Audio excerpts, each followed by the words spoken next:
এমাদাচ্ছি বানানোর জন্য আমি এখানে ক্যাপসিকাম, বীজ ছাড়ানো কাঁচামরিচ আর রসুন কুচি করে নিয়েছি।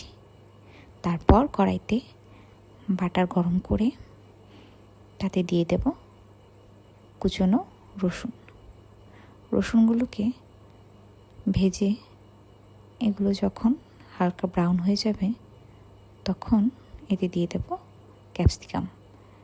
এটাকে রসুনের সাথে নেড়েচেড়ে হালকা ভেজে তারপর এতে দিয়ে দেব কাঁচামরিচটাকে একটু নেড়েচেড়ে এবার সেদ্ধ হওয়ার জন্য লবণটা মিশে গেলে তারপর এতে দেব সামান্য পরিমাণ জল দিয়ে ঢাকা দিয়ে 5 মিনিটের জন্য রেখে দেব।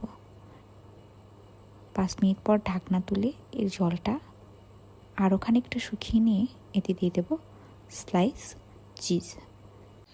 এটি ভুটানের ন্যাশনাল ডিশ। অনেক দিন যাবৎ এটি ভাইরাল, তাই আমিও ট্রাই করে নিলাম দীপিকা পাড়ুকোনের পছন্দের এই রেসিপিটি।